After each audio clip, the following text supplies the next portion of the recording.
Oh, lo había olvidado. Ya.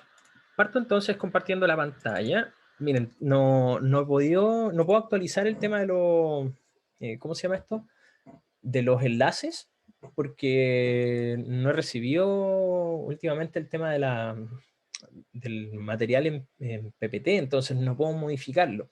Entonces solamente está aquí como a disposición el tema de los peer decks, como para poder revisarlo y hacer un review de la materia como concepto, ¿ya?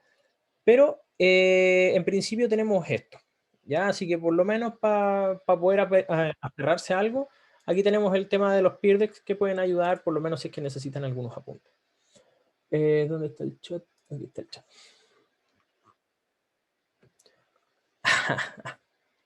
El puente Tacoma. Ya, mira, tiene una cuota de frecuencia natural. Eso está claro, porque obviamente no podría oscilar así de fuerte si es que no hay problemas de resonancia involucrados. Pero es difícil que haya sido solamente el silbar del viento. ¿Cachai? O sea, puede ser, pero hay otras razones también importantes para eso. ¿Cachai? Por si es que no lo saben, el puente de Tacoma es un puente que se movía para todos lados, que lo construyeron, terminaron de construirlo y justo cuando pasaba, no sé, pues vientecito se supone por debajo de él, generó una frecuencia, no solo de silbido, sino que en realidad como un movimiento de vaivén que coincidió con la frecuencia natural del puente y el puente se cayó entero.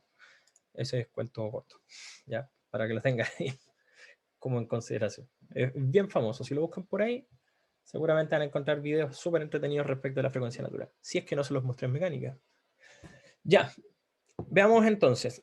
No nos tomemos más tiempo. Creo que ya aclaré la mayoría de las cosas que tenía que aclararles.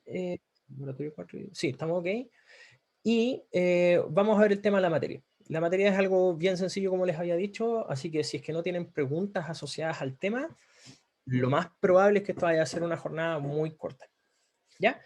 Bueno, tenemos entonces nuestra ecuación clásica de onda o movimiento armónico simple, podríamos nombrarlo, pero obviamente está asociado al problema de ondas. ¿Ya? Como tenemos bien expresado aquí, un vector U que representa una onda es un U sub 0, en este caso, que va a ser como la amplitud máxima. Voy a ponerlo así. Uy, perdón, se ve lo que estoy escribiendo, ¿cierto? Esto me dice Sí, que sí. profe. Perfecto.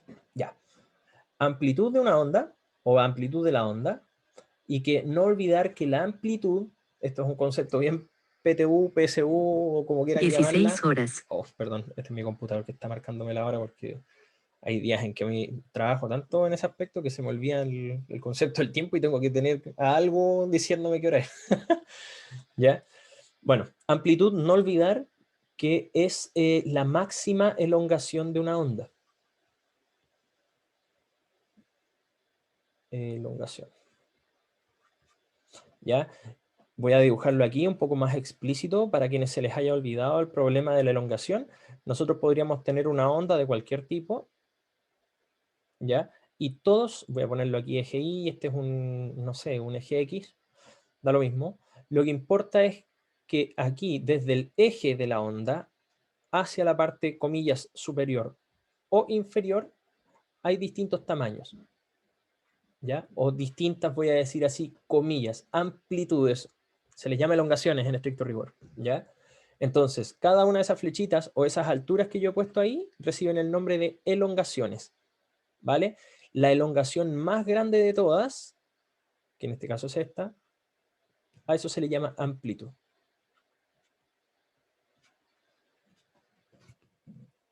¿Se entiende, cierto? ¿Dudas, consultas hasta ahí? Y ese sería U sub 0 en este caso. Todo bien, ¿cierto?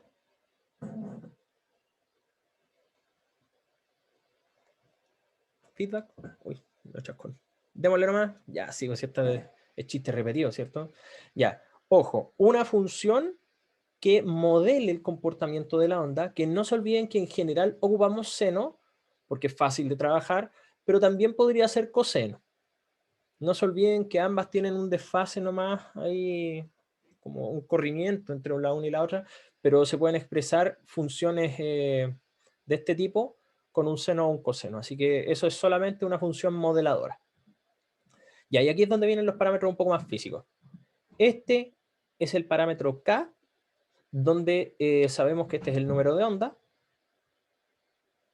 Y hoy día vamos a hacer una pequeña salvedad con ese término, ¿ya? Pero dejémoslo ahí de momento. El número de onda, acuérdense que nos dice la cantidad de ciclos que hay en una cierta longitud de onda, que por así decirlo, podríamos escribirlo así, es un número K, en donde originalmente en mecánica nosotros lo definimos como 1 partido por la longitud de onda.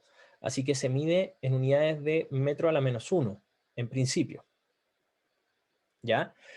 Eso es algo relevante, por lo menos para partir.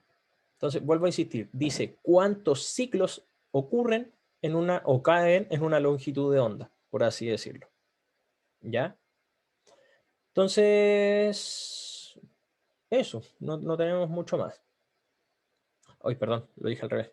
¿Cuántas longitudes de onda caben en un cierto ciclo? Sí, porque si no estoy contando el concepto de frecuencia. O algo parecido a la frecuencia. Fíjense que 1, ese 1 que está ahí, es un ciclo.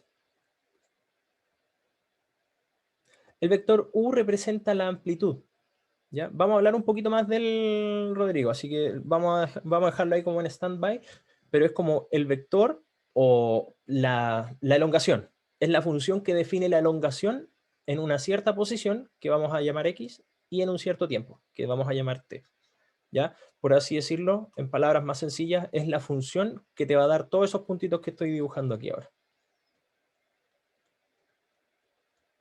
¿Escucháis? Es vectorial porque se mide desde el punto de equilibrio hacia arriba.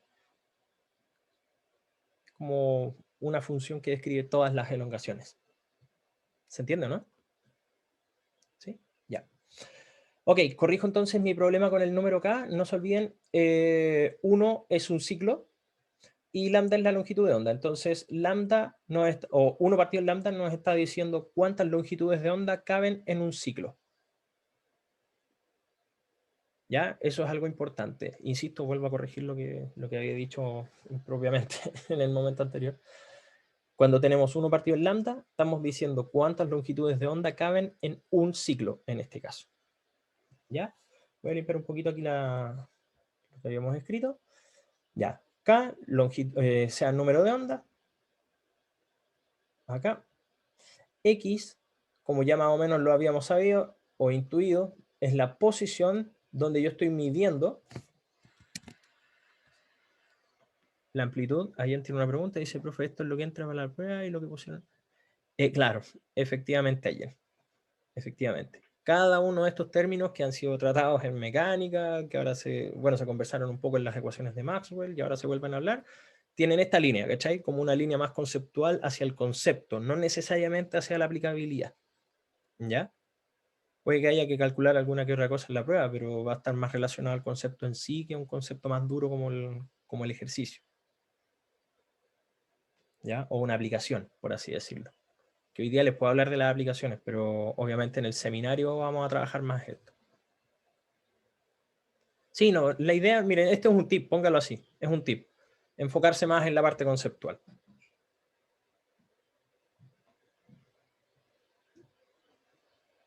¿Ya?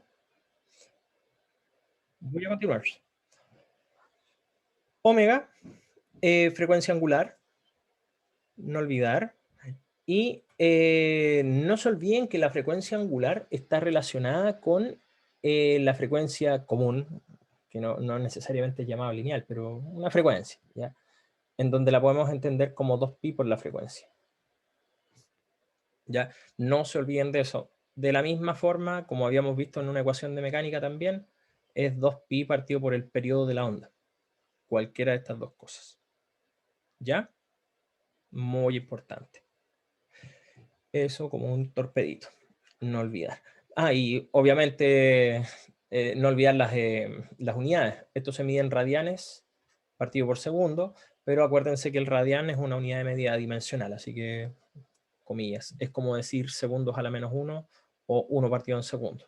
¿Ya? Es análogo, análogo.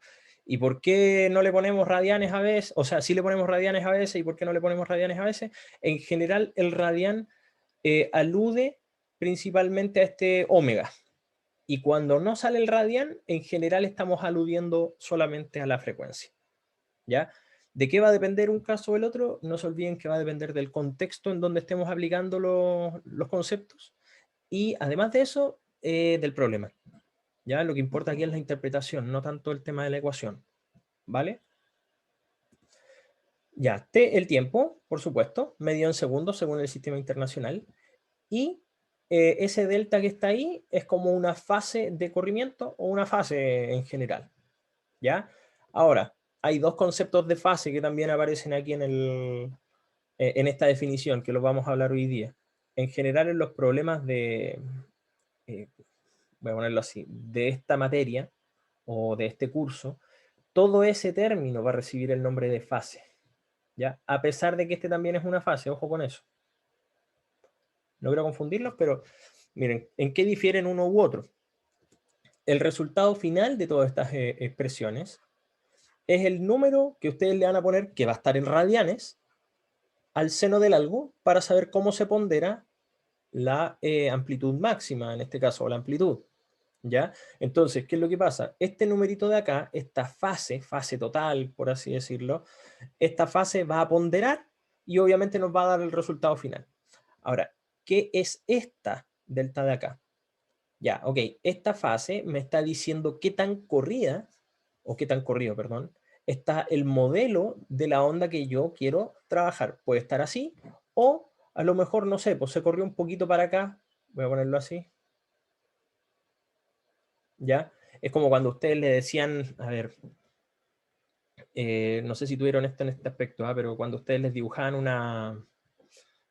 en el colegio o ahora quizá en cálculo, cuando tenían una parábola, y voy a poner un caso, esta es la parábola, no sé, f de x igual a x cuadrado, no, ¿cómo le voy a poner? X cuadrado tanto, ya, menos 2, voy a poner cualquier cosa.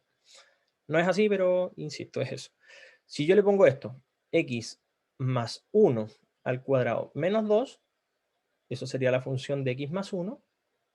Entonces, esta misma función, esta misma curva, se va a correr hacia la izquierda, sí, hacia la izquierda, un espacio, que es como una traslación, por así decirlo. Ahora va a quedar aquí. ¿Entendés? Como que esta se fue para allá, un espacio. Lo mismo pasa con esta fase. Esta fase de acá lo que hace es correr la función seno hacia la izquierda o hacia la derecha para que cuadren los datos experimentales, por ejemplo. ¿Ya? Tenemos dos consultas allá. ¿Eh? Fase total, que se esa persona es la misma tanto para B como para E. Sí, César, sí, es una buena pregunta eso. De hecho, vamos a verlo en la siguiente diapo. ¿Ya? Así que ahí vamos a hacer el comentario para todos. Profe, ¿qué significa el U sub 0? U sub 0, no te olvides, amplitud de la onda que estamos trabajando. Amplitud, que es la elongación máxima.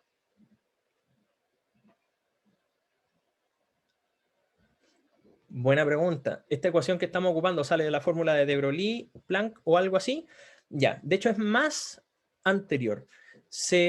La primera ecuación de onda la trabajó Huygens, aunque no lo crean, pero obviamente no tan bien trabajada. Pero eh, esta es una onda general, es una onda plana en general, que se le llama. ¿Cachai? Porque acuérdense de mecánica, nosotros vimos que las ondas de materia son como cosas así, como paquetes de onda. En cambio, esta ecuación modela una onda como esta.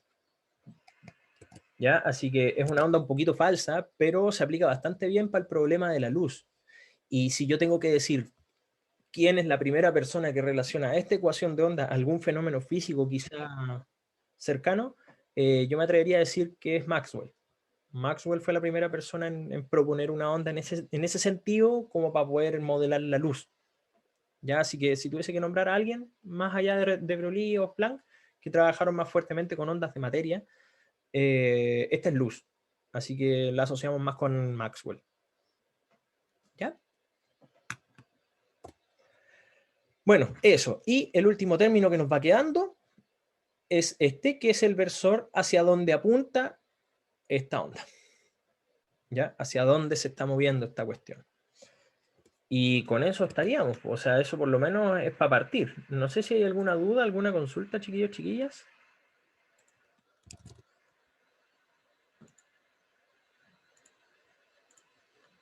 ¿No? Ya. Perfecto. Parece que no. Ya. Aquí un comentario importante que era uno de los mensajes que también me mandaba César. César se preguntaba si para el campo magnético y para el campo eléctrico la fase era la misma. Ya, para modelarlo la respuesta es sí. ¿Ya? Y de hecho, por lo menos para este curso, vamos a pensar que la fase, que ahora la reducimos con este símbolo, que no me acuerdo cuál era el nombre de esa letra, pero bueno, whatever. Esta de acá representa a todo lo que entendimos por la fase. ¿Ya? La fase. Con mayúscula, por así decirlo, con nombre propio. La gran fase. ¿Ya? Entonces, si es así, fíjense que lo que vamos a observar, y esto es algo importante para poder resaltar, que cuando nosotros vemos un campo eléctrico oscilante, que podríamos considerar que es el verde, que está aquí o medio, no sé cómo lo verán ustedes, pero yo lo veo medio verde, lo acabo de resaltar ahí. Si tenemos un pic a esta altura del eje X, entonces también vamos a tener un pic del campo magnético, pero obviamente perpendicular en el otro plano, ¿ya? Siendo coincidentes en términos de su fase, ¿ya? O sea, por así decirlo, tenemos una onda que va hacia adelante, comillas hacia adelante, va algo así, y cuando esta va en el pic, la otra que va por el lado también va en el pic, y así sucesivamente. Uy, no puedo hacer esto. Algo así, ¿ya? Se topan y coinciden en cero ambas, ¿ya? ¿Se entiende ese término, cierto, chiquillos, chiquillas? Este de acá, que es la fase, y tienen exactamente la misma función, así que obviamente se modelan como sincronizadas, por así decirlo. ¿Se entiende, cierto? ¿Pueden darme feedback ahí para ver más o menos cómo estamos? Isabel me dice que sí, Rodrigo sí. ¿Los demás? ¿Las demás? Más o menos. ¿Dónde te perdiste ahí, Tomás? Un poquito. O ayúdame quizá al final. Ya. Mira, tenemos dos puntos aquí importantes que yo conversé. El tema de la fase, que te dice, acuérdate más o menos cuál es el término que pondera o que va a ayudar a ponderar el seno, ¿ya? Y son el mismo. Entonces, si yo dibujara, voy a poner un caso. Voy a poner un ejemplo y un contraejemplo. Este es el eje del campo eléctrico y este va a ser el eje del campo magnético. Si yo dibujara las ondas que representan a la luz, voy a poner en este caso, ¿ya? Ese es el campo eléctrico, el que acabo de dibujar. Y ahora voy a dibujar el campo magnético.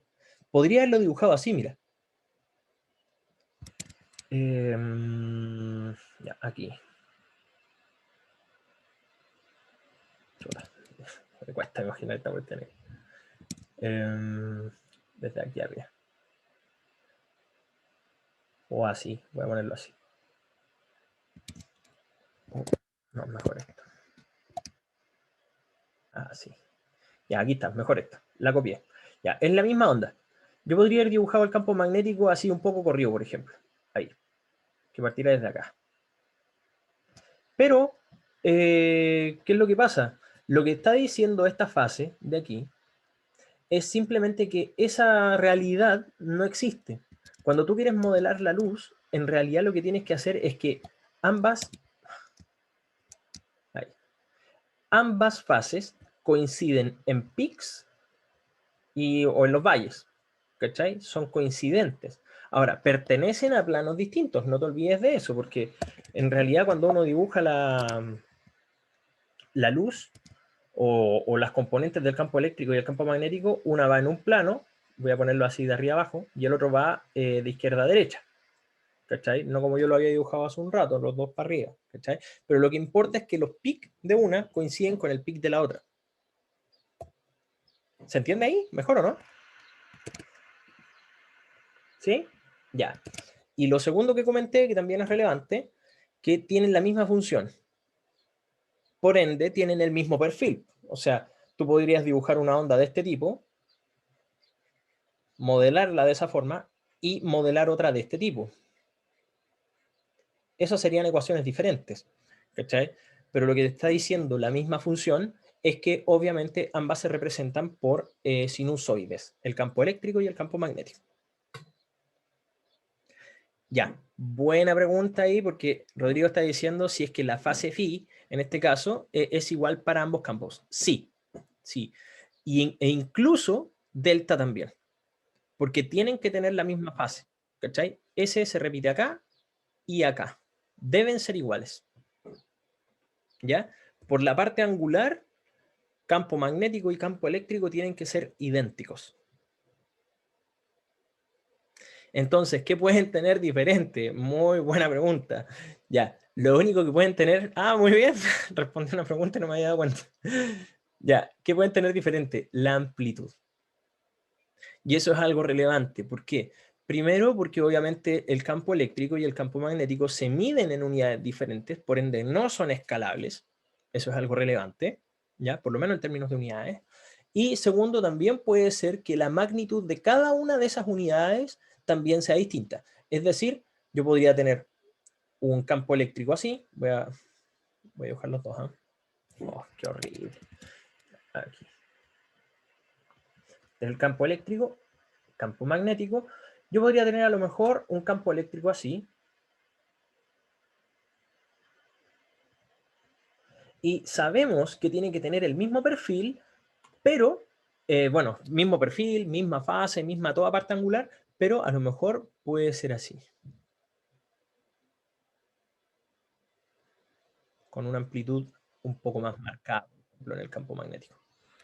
Yo dibujé medio penca la cuestión ahí, pero ya, ahí. ¿Se entiende? Por así decirlo, este tiene un tamaño de aquí a acá igual a B sub 0, y este tipo de acá, o esta onda de acá, tiene un tamaño igual a E sub 0. Y E sub 0 no necesariamente son iguales en tamaño. ¿Sí?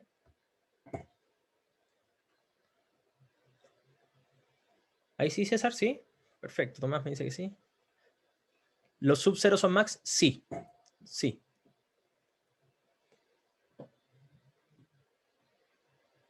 ¿Ya?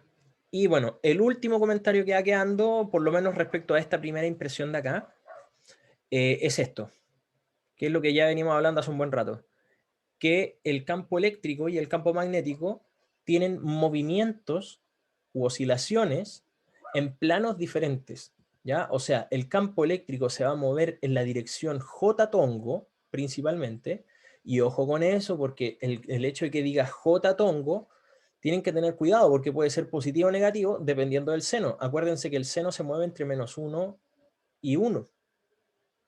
Entonces puede ser, voy a ponerlo así, como si miran mi cámara acá, si el eje Y es hacia arriba, puede ser moviéndose hacia arriba el campo eléctrico o moviéndose hacia abajo el campo eléctrico, pero siempre en el eje de las I's. ¿Se entiende? ¿Sí? Lo que le da el carácter negativo puede ser el seno. Isabel, dale. Profe, es que tengo una duda con el tema de los ejes de coordenada, porque a veces en imágenes hay un X, y K, por así decirlo, Sí, sí.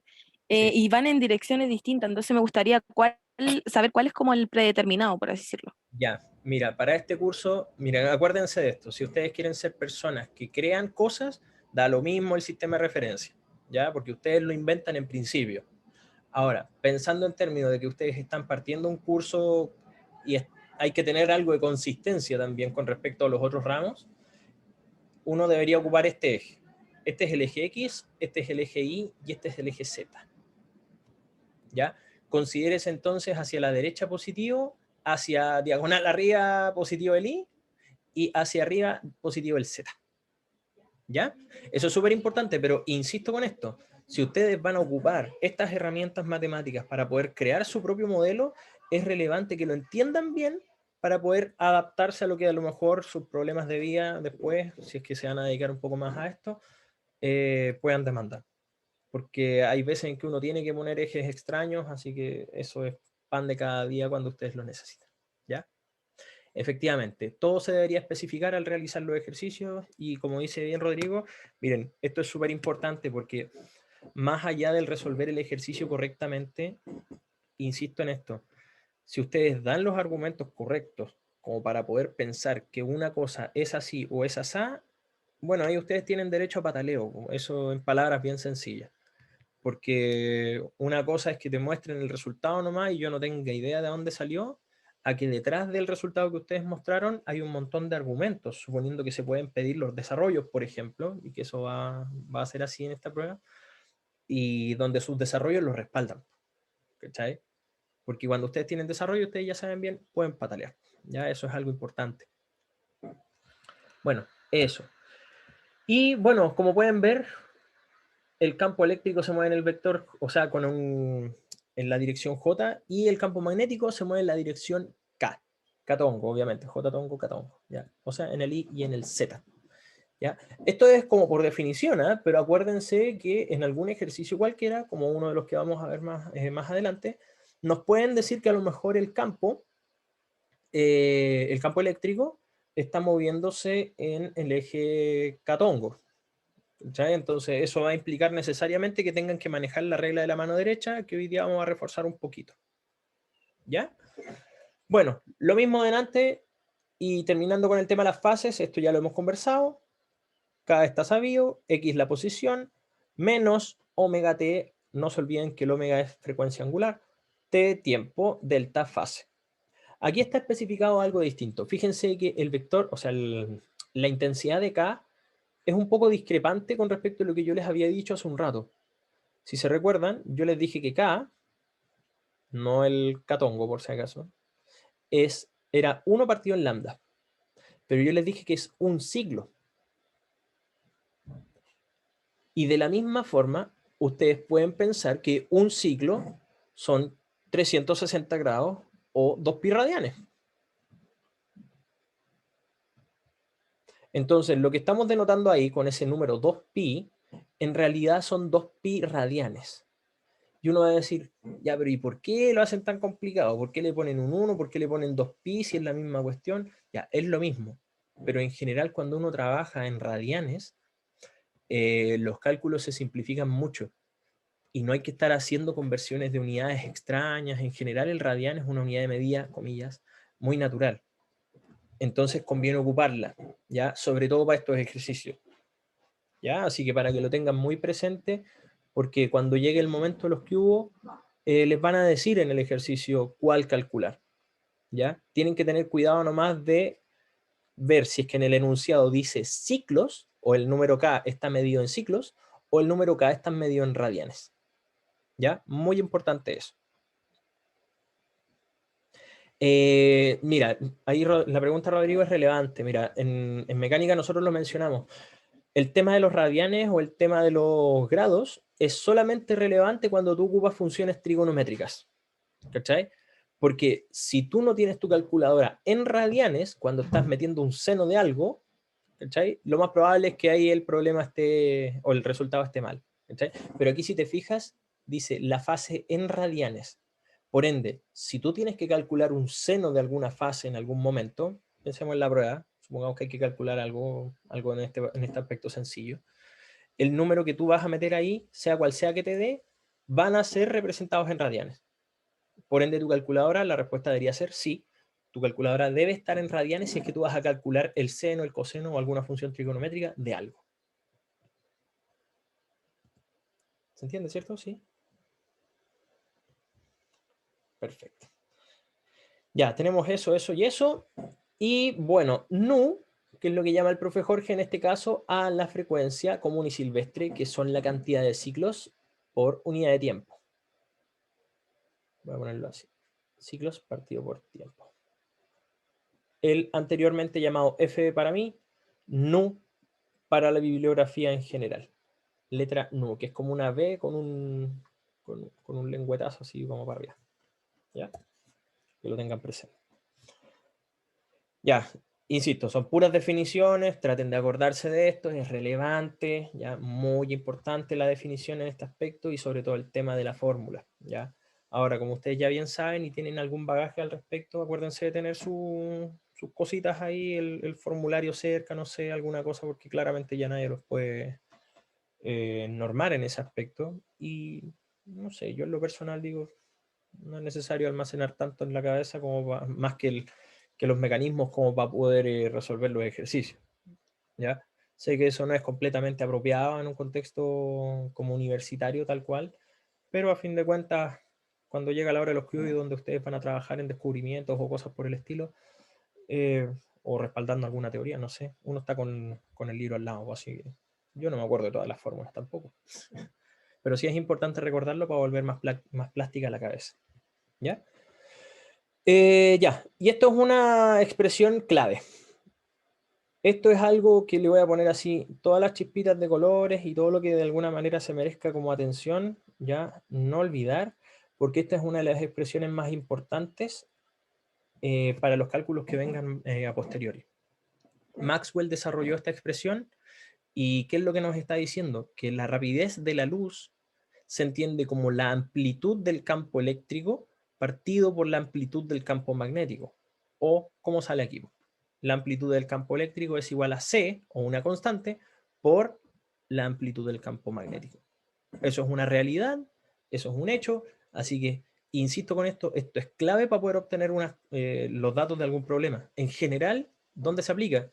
Bueno, si tú tienes un campo magnético, definitivamente ya tienes el campo eléctrico porque tú ya sabes cuánto vale la rapidez de la luz. La rapidez de la luz son 3 por 10 a la 8 metros partido por segundo. Y eso es un valor que hay que tener en el cuerpo, porque si no se van a demorar mucho tiempo en hacer cálculos y cosas por el estilo. ¿Ya? Eso. ¿Y qué más? El vector de velocidad de la luz, en el vacío, por supuesto, no olvidar, es la intensidad, o sea, la rapidez de la luz que se mueve a lo largo del eje de las X. Y aquí es donde todo toma sentido, porque fíjense que al estar moviéndose la luz, voy a poner un caso que es esta ondita que venimos estudiando hace mucho tiempo, al moverse en el eje de las X, define completamente el hacia dónde se está moviendo el campo eléctrico y hacia dónde se está moviendo el campo magnético. Por eso los definimos así. Por eso el campo eléctrico se mueve en el J y por eso el campo magnético se mueve en el K. Porque la luz se mueve en el eje de las X, se traslada en ese eje. ¿Ya? No olvidar, por favor, eso, porque ahí ustedes ya tienen completito el mono de la mano derecha. ¿Ya? No sé si ustedes lo ven en mi pantalla al revés, pero no se olviden de esto. Dedo gordo apunta hacia el eje de las X. Voy a ponerlo así. Ahí como para que se parezca al tema del... A ver.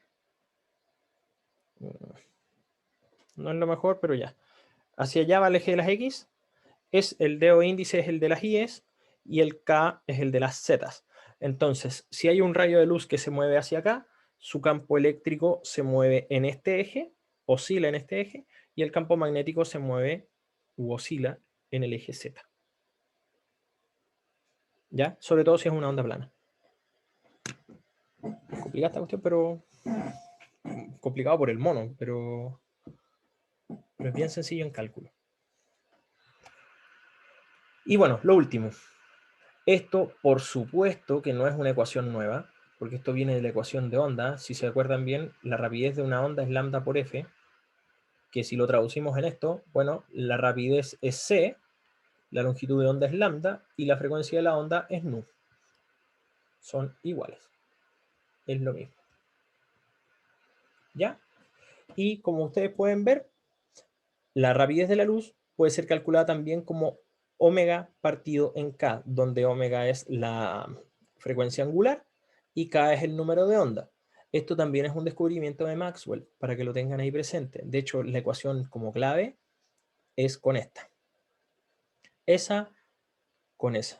Es decir, C es igual a 1 partido por la raíz de, en realidad esto es mu sub 0 por epsilon 0.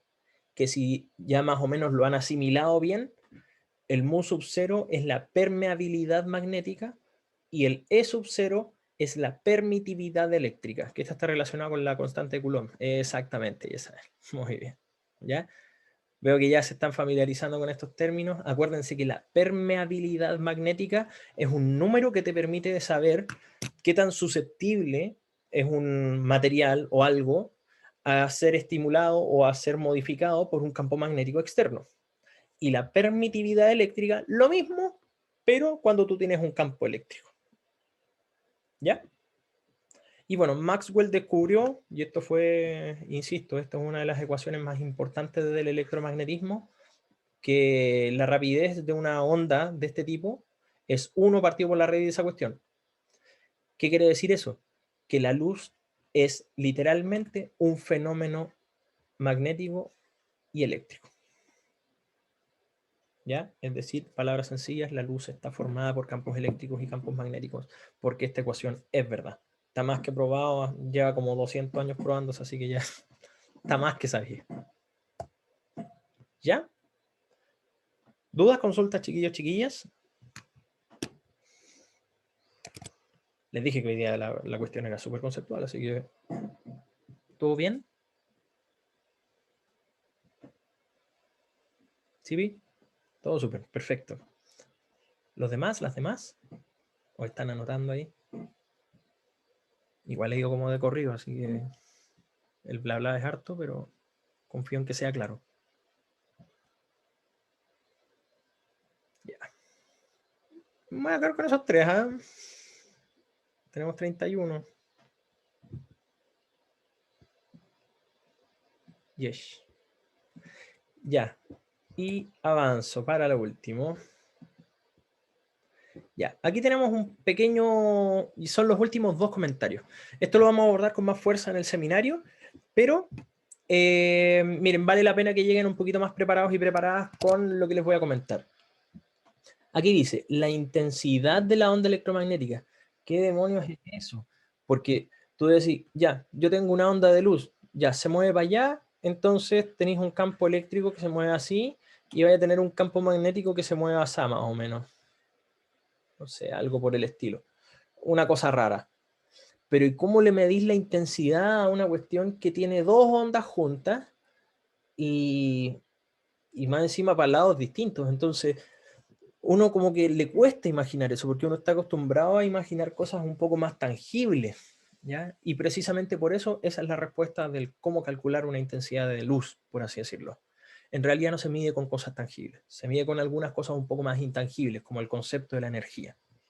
Si se fijan aquí, el concepto de energía aparece mágicamente en su unidad de medida. Esto es watts. Los watts, acuérdense, son joules,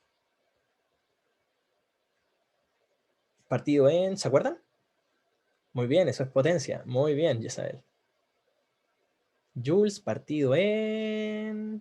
A ver si alguien se acuerda.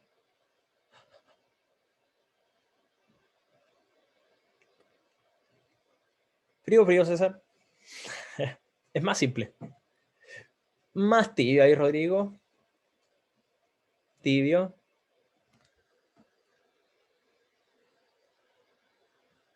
Bien, efectivamente, Pedro. Por segundos. O sea, es la cantidad de energía que ustedes utilizan en un cierto tiempo. Ese es el watt, o por así decirlo, esa es la unidad de medida en donde está medido implícitamente el problema de la energía. ¿Cachai? Y si se fijan, es, por así decirlo, potencia partido por una unidad de área. Chuta, y aquí uno dice, ya, pongámonos a pensar, ¿qué demonios estamos calculando con esto? La luz o la fuente lumínica más clásica que uno usa es el sol. Entonces, por así decirlo, si yo tengo un fotón de luz o varios fotones de luz que caen a una cierta superficie, voy a poner este ejemplo, y lo comparamos con una misma superficie, pero, por ejemplo, tenemos más fotones de luz cayendo en ella, entonces se dice que, por ejemplo, en este sector, voy a ponerle en el caso A y en el caso B, nosotros tendríamos más energía por la misma unidad de área. Por ende, comillas, tendríamos una mayor intensidad. ¿Se entiende, chiquillos, chiquillas, o no? ¿Sí o no? ¿Sí? Perfecto. Angie dice que sí. ¿Los demás? ¿Se entiende o no? Ya. ¿Dónde está el pero? ¿Dónde está el pero de esto? La luz tiene distintos tipos de energía. Es decir, si tú tienes un fotón, voy a dibujar exactamente las mismas áreas, ¿ya? O más o menos las mismas áreas. que representan lo mismo, pero ya, supongamos que acá llegó un fotón de luz medio azulado y en la otra llegó un fotón de luz medio rojito, pero en ambos casos llegó uno. ¿En cuál situación? ¿En la situación A o B tenemos una mayor intensidad? A o B. ¿Cuando llega el fotón azul o cuando llega el fotón rojo? Ya, ¿de qué depende si son iguales o no? Ya sabemos que el área es la misma, así que del área no depende. ¿De qué debería depender? De la cantidad de fotones o ¿qué define el W? La frecuencia y la energía, o bueno, que es lo mismo en verdad. Muy bien. La potencia. ¿Cachai? Entonces, de estos dos fotones, habría que saber cuál es el que acarrea mayor energía. Y obviamente el que acarrea mayor energía, por la ecuación de Planck, nosotros sabemos que esto es la energía que lleva un fotón, es la constante de Planck por su frecuencia, o la frecuencia del fotón. ¿Cuál debería tener mayor frecuencia? ¿O cuál debería tener mayor energía? Que es lo mismo, insisto. ¿El fotón azul o el fotón rojo? Efectivamente, César, el que tiene más energía es el fotón azul. Por ende, en la situación A tenemos mayor potencia en la misma área. Por ende, tenemos una mayor intensidad de esta onda, por así decirlo. ¿Se entiende?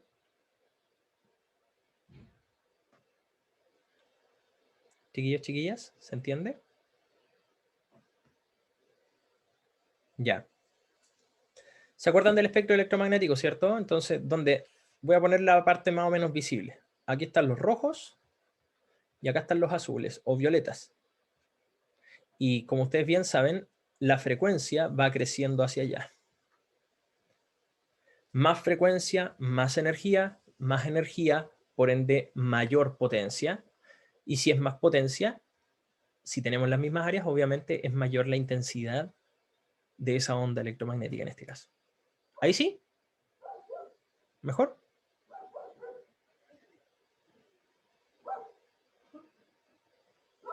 ¿Sí? Bueno, y a la inversa también funciona, pues. ¿Ya?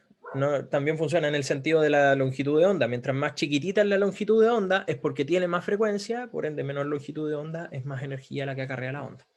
¿Ya? Este concepto también recibe el nombre de irradiancia, por si acaso. Irradiancia. No es comúnmente usado con esos términos, pero en astronomía tiene mucho uso. ¿Ya? La irradiancia tiene que ver con esto, la cantidad de energía que hay por metro cuadrado. Y si es que ustedes no lo sabían, por ejemplo, así como en nuestro planeta, como un dato freak, que no es relevante obviamente para el tema de la prueba, pero un dato freak es que el Sol, si pega más o menos de lleno, es capaz de generar más o menos 1500 watts por cada metro cuadrado. O sea, ¿qué quiere decir eso? Que en un metro cuadrado el Sol pone la energía suficiente para mantener un calefactor encendido en un metro cuadrado. Imagínense cuánta luz puede tener esa cuestión o cuánta energía es capaz de poder aprovecharse. Si los paneles solares pudiesen aprovechar toda esa posibilidad, el mundo probablemente cambiaría harto. Pero la eficiencia de un panel solar, ustedes que han estudiado química, es uno de los problemas más grandes de este planeta. Y si quieren dedicarse al área, ahí claramente están metiéndose con cuántica, pero la eficiencia máxima que puede tener un panel hoy día es del orden del 7-10%. Es muy, muy poca. Entonces, ahí hay cualquier pega. Si logran hacer que un panel pueda generar, por ejemplo, una potencia del doble, o sea, una eficiencia del 20%, les puedo asegurar que van a ser candidatos al Nobel. Así que ténganlo ahí como en consideración, porque es un problema que puede ser hasta medio cotidiano o algo sencillo así como de pensar, darle vuelta, pero depende exclusivamente de la química. Así que ahí como denle una vuelta, insisto. El material del panel solar es clave. Ya, tenemos eso. Y uno dice, ya, ¿y por qué demonios sale esta ecuación? Bueno, es E sub 0 por B sub 0, y voy a ponerlo así, partida por 2, partida por la permeabilidad magnética. ¿Por qué? Miren, esto es un comentario, insisto, esto tiene que ver con el origen de estos términos. Esta cuestión tiene que ver con un concepto que se llama el vector de Poynting. Poynting, creo que se escribía así, con Y siempre al final. El vector de Poynting es el vector hacia donde se mueve la onda electromagnética. Es, por así decirlo, como el C vector. ¿Ya? Que era algo así. Entonces, cuando uno le calcula, por así decirlo, la energía que tiene una onda, chuta, es complejo porque la amplitud va cambiando pues, todo el rato. No es como una constante que uno diga, ah, ya, esa es la amplitud. No, uno tiene que estar como sacando promedios. ¿Ya? Entonces, ese 2 que está aquí habla un poquito de ese promedio, porque tú tenés que promediar dos campos. ¿Cachai? Estoy tirándome un carril aquí en este aspecto porque, como les digo, aquí hay un formalismo matemático muy grande detrás, pero para que se entienda de dónde más o menos sale esta expresión. O sea, cuando uno multiplica E sub 0 por B sub 0 y lo divide por 2, en realidad hay como una especie de promedio dando vuelta. Cuando uno calcula la intensidad, por así decirlo, la energía que acarrea un rayo de luz, en realidad uno hace el promedio del vector de Poynting. Ahí está, al revés. Perfecto. Gracias, Nico. Ahí me ayuda un poco el Nico. Vamos a ponerle aquí este. Y este es con I. Ahí. ¿Ya? Eso. ¿Vale? Entonces, bueno, la permeabilidad magnética ahí sale por una consecuencia de los cálculos, ¿ya? Pero dejémoslo hasta por ahí, porque en realidad el vector de Poynting se calcula algo así. Es como E cruz B así. Más o menos. ¿Ya? Que es como la intensidad del campo eléctrico cruz la intensidad del campo magnético. Se los dejo ahí dando vueltas.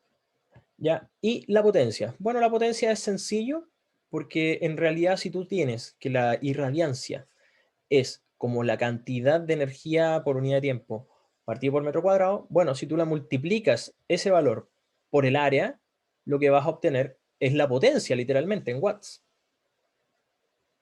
Entonces, si se fijan, la potencia va a ser la irradiancia o la intensidad multiplicada por un área. ¿Y de dónde sale ese coseno?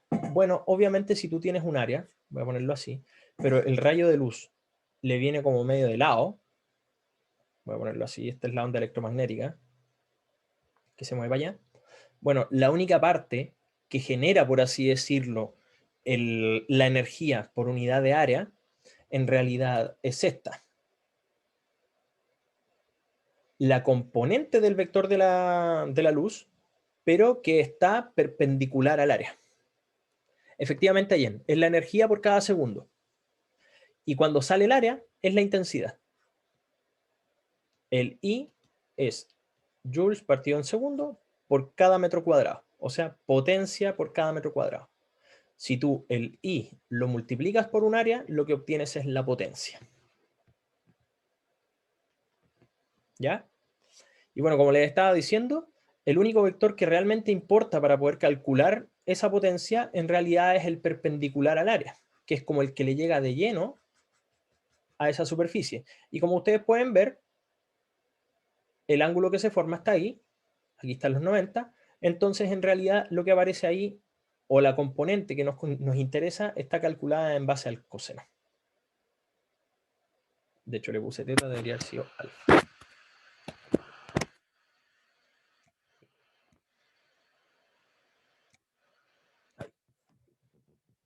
¿Ya? Y eso explica la ecuación de acá, donde A es el área. O superficie, como ustedes quieran llamarlo. ¿Ya?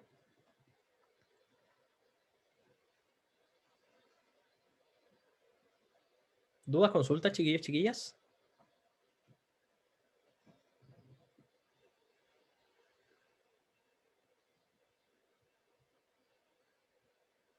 Estamos anotando, parece. Ni una parece, ¿cierto? El 2U.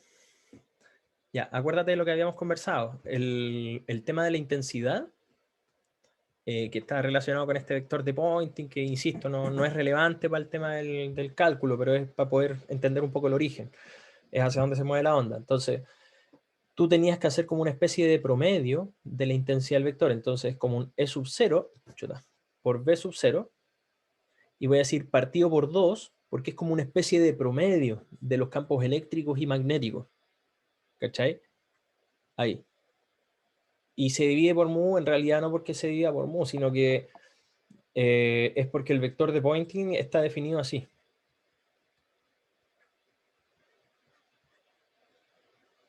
¿Cachai? S2 aparece solamente porque hay un promedio de intensidades dando vuelta. Efectivamente, Rodrigo, mu es 2pi por 10 a la menos 7. Tesla metro a partido ampere. ¿Sí? Pero acuérdate aquí, Tomás, que lo más relevante no es tanto a ver, ¿cómo te digo? El tema del origen, sino que el cómo trabaja y el que entiendas cada término. ¿Cachai? Esa es la expectativa en este caso del curso. Ya, echémosle entonces una miradita en estos últimos, bueno, quizá 10 minutitos. Echémosle una miradita a este ejercicio y a ver si efectivamente podemos entenderlo. ¿Ya? Miren, démonos unos 5 minutos para mirarlo, ver si es que podemos tratar de abordarlo y bueno, si hay alguna cosa que no les cuadre, la conversamos, ¿ya? Pero la idea es que generen la duda, porque obviamente si yo lo abordo así solo, van a mirar, quizá van a entender, pero lo más probable es que va a ser difícil de asimilar, ¿ya?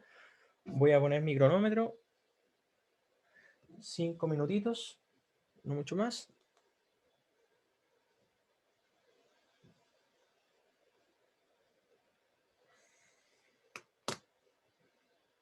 Y partimos, ¿ya? Voy a desconectar un poquito el micrófono. Y voy a estar atento al chat.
Nos quedan como 10 segunditos.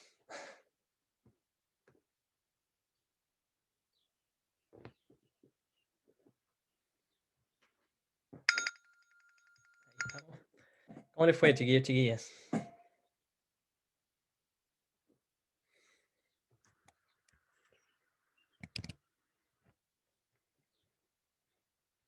Pueden activar su micrófono en el caso que tengan alguna inquietud también. O levantar la mano. O quizá voy preguntando así como si salieron algunos de los resultados. ¿E-Sub-0 les dio?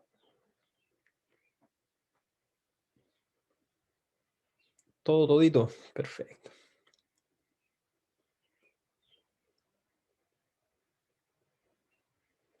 Ya. Ok. La multiplicación de 1.5 por 10 a la 7 por el seno de 0.8. ¿Tuviste cuidado de tener el seno en radianes, cierto? Eso es algo relevante. No olvidar.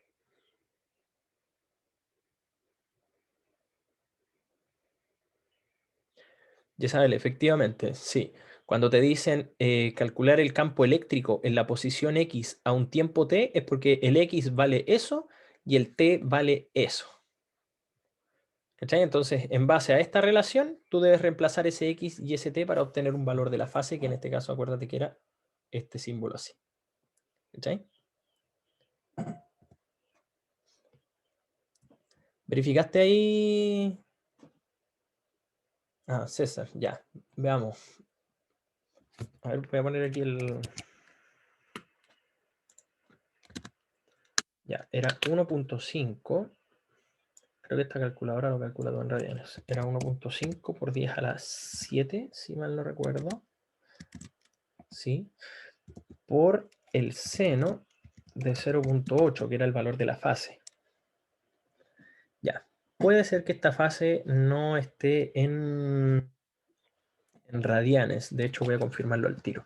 ¿Cómo saber si es que la calculadora está haciendo bien la pega? Cuando ustedes le ponen seno de 90, debería darles 1. Entonces, como aquí no me dio 1, es porque esta cuestión me está calculando la lecera en grados. Entonces, ¿cómo hacerlo? Bueno, si son 90 grados, voy a ponerlo aquí como en... Si es que no les dio muy bien. Primero pueden cambiar la calculadora a radianes y eso es mucho más fácil. O si es que no tienen esa posibilidad o se les olvidó, bueno, voy a pensar un ángulo ya, 90 grados. Uy, está como me pega mi computador. 90 grados. Le voy a poner un 1 abajo. Ya, yo sé que 180 grados son pi radianes. Elimino los grados. Ahí. Y elimino un 0 porque en verdad eso está molestando. El 9 en el 18, eso es pi medios. Entonces, podríamos convertir, por ejemplo, ahí los 90 grados que harían como pi medios radianes y ahí uno estaría feliz. ¿Ya? O en caso del problema, serían 0.8 radianes y que si la función está recibiendo, ¿cómo se llama esto? Grados, bueno, pasémoslo a grados. Podría ser pi radianes son 180 grados. Se van los radianes, entonces sería 0,8 por 180. Vamos a ver si nos da. Porque así me salvo con mi calculadora que no está en radianes.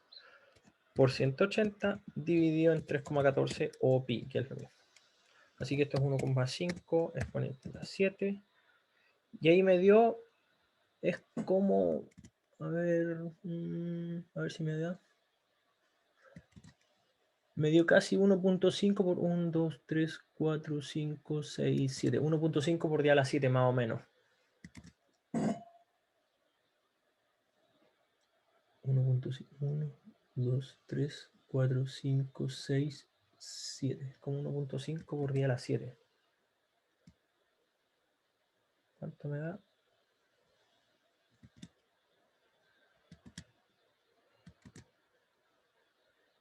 Creo que no me dio bien. ¿Les dio este? Chiquillos, chiquillas.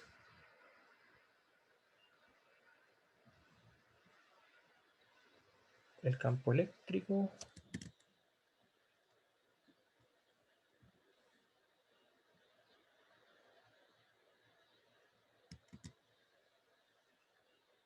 Te sigue dando 1.08 por 10 a la 7. A ver, lo voy a hacer con calculadora mejor.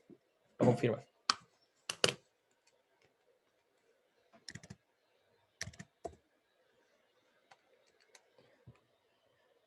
Ya, el E sub 0, este creo que está ok. C, 3 por 10 a la 8 por 1.5 por 10 a la 7.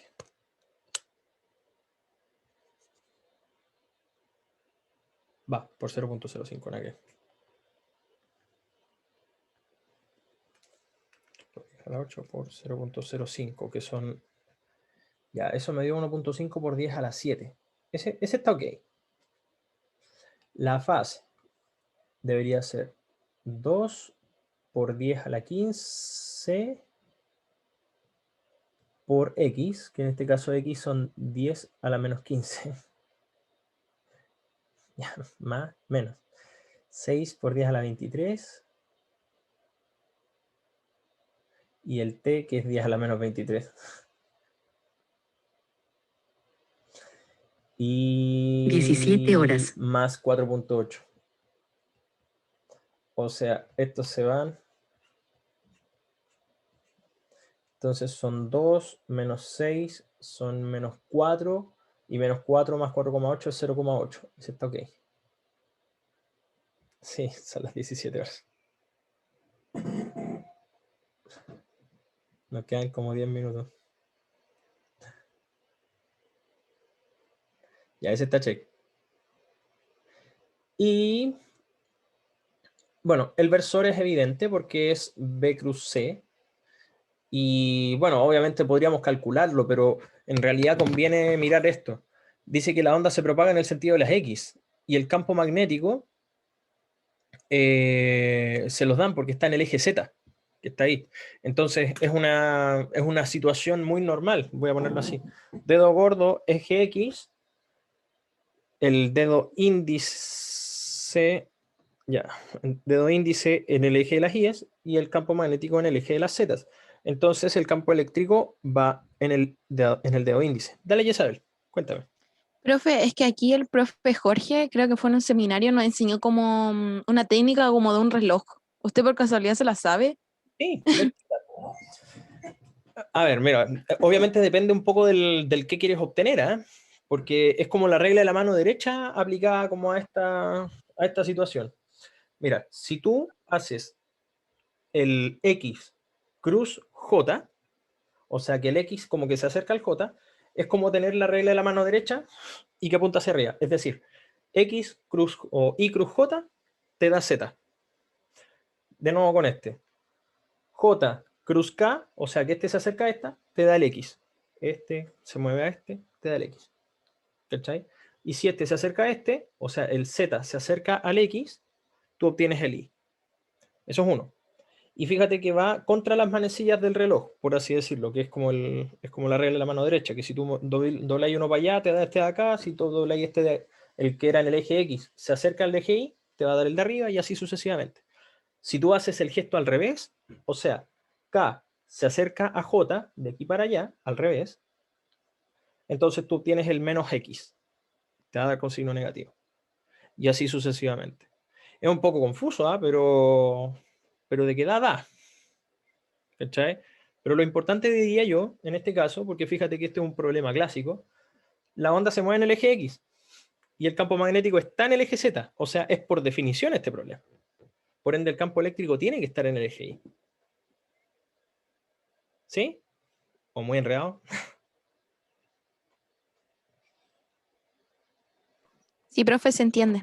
¿Sí? Gracias. Ya. Insisto, aquí el problema del orden es relevante, así que le voy a poner check a eso igual. Veamos entonces, E sub 0 seno del ángulo. ¿Esta cuestión está en radianes? No, no está en radianes. 2.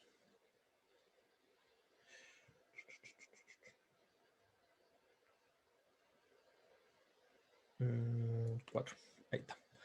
Ya, voy entonces. 1.5 por 10 a la 7 por seno de 0.8. Ya. Efectivamente, aquí falta un término.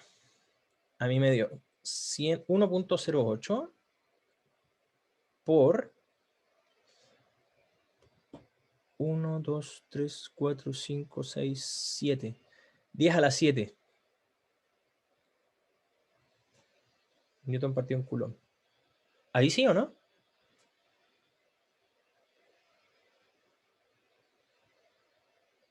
Sí, faltaba un término acá. Efectivamente. Ahí sí que sí, ¿cierto? Ahí estamos súper bien. Así que le vamos a decir check a este. Y bueno, y la irradiancia o la intensidad, cualquiera de los dos términos son válidos. Lo más probable es que en la prueba esto salga, si es que sale, va a salir como intensidad. ¿Ya? E sub 0 por B sub 0, que ya lo sabemos. Tenemos el B sub 0 aquí. Y tenemos el B sub 0, que está acá.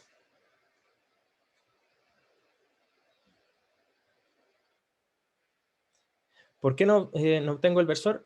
Porque el versor es clásico. ¿Cachai? Por el mismo argumento que yo les di, que no es que haya llegado a través de un cálculo a este versor. O sea, se puede. Pero como es un problema clásico, y ya te dicen que el vector de campo magnético está en el eje Z, y te dicen que la onda se mueve en el eje X, entonces necesariamente el campo eléctrico se debe mover en el eje de las Y's. ¿Cachai? Y por esa razón le pusimos el versor que define el eje de las Y's, que es el versor 0,1,0. Efectivamente, la U es el E en este caso, o el U sub 0 es el E sub 0.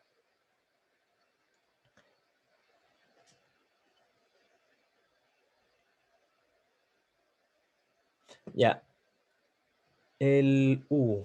Este era el originalmente U, Isabel. Y este es el U sub 0, que vimos al principio.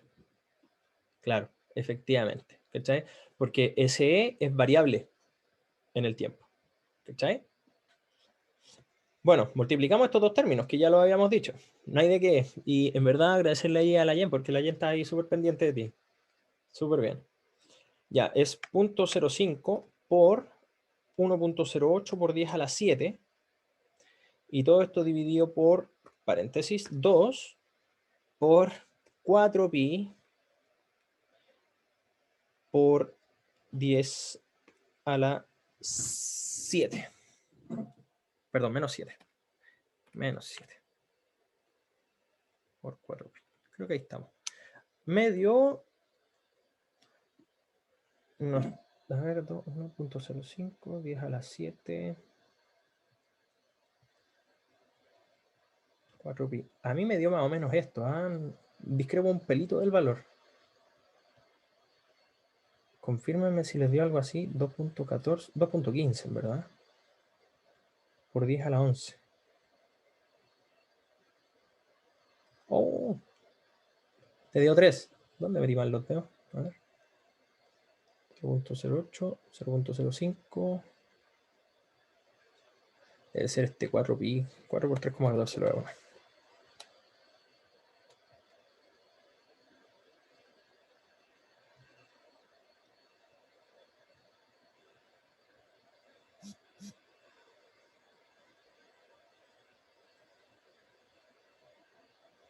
El doble.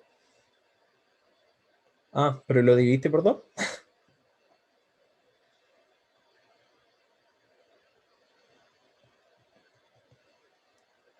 0.05. Qué raro, a mí me había dado esta cuestión. 1.08. 10 a la 7. Claro, hoy día la menos 7 son 10 a la 14. Está bien, por 4, por 3,14.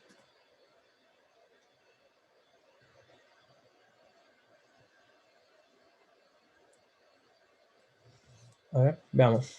Voy a poner los valores, ¿eh? Sería E sub 0.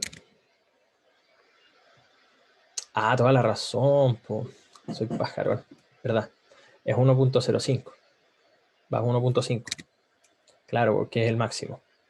1.5 por 10 a la 7 por 0.05.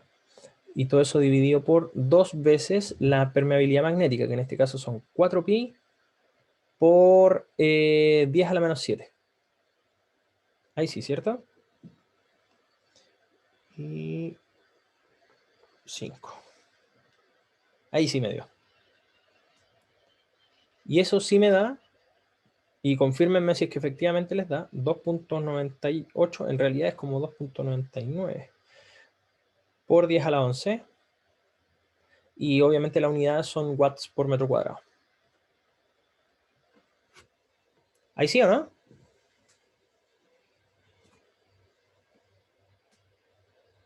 Ya, ahí sí me dice que sí. No, sí. Allá también. Tomás, ¿ahí sí o no?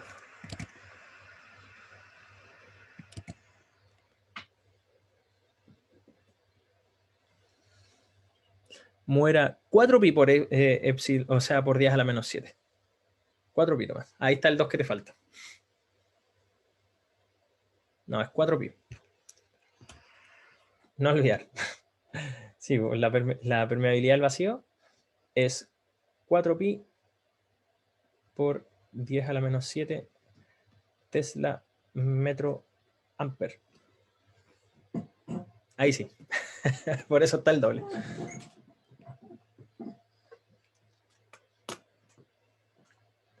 Les dio, ¿cierto?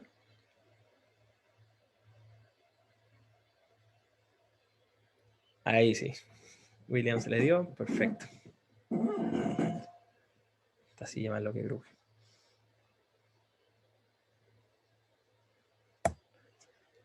Y eso sería todo, pues, chiquillos, chiquillas.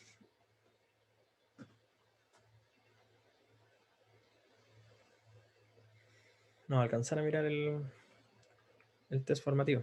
Pero hoy día se supone que se cumple el plazo, así que supongo que les van a subir el profe Jorge. Igual le va a preguntar por si acaso. Sí, es siempre el del vacío allá. Sí. Bueno, hoy día deberían tener a las 12 en principio la apertura de las respuestas, pero voy a consultar por cualquier cosita. No se olviden de hacer su test formativo. Ya es importante.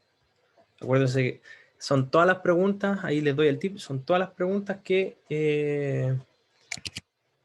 se desecharon, comillas, que son muy similares a las dos. Así que debería tener mucha cercanía con respecto a lo que van a vivir en esa jornada.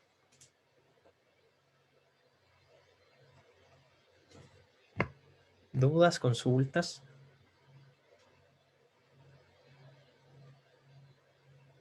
Parece que no. Profe, yo Diga, tengo una consulta. cuéntame. Es sobre los circuitos biológicos. ¿Ya? No sé si a usted le llegó el correo, pero la otra vez mandé un correo al profe Jorge también y me dijo que mandara la consulta por el depositorio de consultas, pero al final nunca encontré el link y eso, así que me lo guardé. Ok. Pero más que nada, en la parte de circuitos biológicos hablan de la polarización de la célula. ¿Ya? Y dice como que la parte, no me acuerdo si era la negativa o la positiva que estaba en la célula, se llamaba polarización. El tema es que yo estoy investigando y eso es la despolarización, entonces le pregunté al profe si a lo que se refería era exactamente de las células como las neuronas o otro tipo de células, porque eso como que no sé si variaba el nombre en ese caso, no sé. Mira, eso es una súper buena aclaración, porque de hecho ahí hay una discrepancia en términos del área, porque cuando uno en física habla de polarización, en realidad es que en un cierto sector tú tienes unas cargas de cierto tipo y en otra carga tienes del signo contrario, por así decirlo. ¿Cachai? Eso a todas Claro. las cosas en física es así. Ahora, existe un proceso biológico que se llama despolarización y que Ujú. consiste en este proceso en donde la neurona, específicamente la neurona, como que vuelve a retomar su estado original, si mal no recuerdo. ¿Cachai? Entonces, estando con las cargas polarizadas, por así decirlo, Ujú. también recibe el mismo nombre, ¿cachai? Pero en despolarización, que es como contraproducente, porque en realidad uno dice, chuta, ya se está despolarizando, pero es por el proceso que está viviendo la célula, no por el estado físico en el que se encuentra, porque en el estado físico Ah, en el que se ya. encuentra está polarizada, pero se está despolarizando, por así decir, ¿cachai? Claro, cambia la posición de las cargas. Exacto. El concepto de despolarización está aludiendo al tiempo en el donde está esta célula bueno, la neurona, podríamos pensar así, ¿cachai? Que está como tratando de volver a su estado original. Habla un poco más Claro. del tiempo que del estado, ¿cachai? Pero está exactamente en la misma condición física, está polarizada. Ya, profe, muchas gracias. Ya, buena pregunta esa. Ya pues, chiquillos, chiquillas, creo que estamos. Entonces, tener a espera el tema de las notas del laboratorio 4 y obviamente el feedback que se les pueda dar ahí. Y bueno, los espero entonces en la jornada de seminario, pues. De hecho, les voy a compartir un poquito el link de Peerdex si es que lo quieren revisar, pero de todas maneras ya está en la sección de novedades, no se olviden de eso. ¿Ya? Así que eso, pues, ya. Me despido, estamos hablando. Chao, profe, saludos. Que estén muy bien. Chao, chao.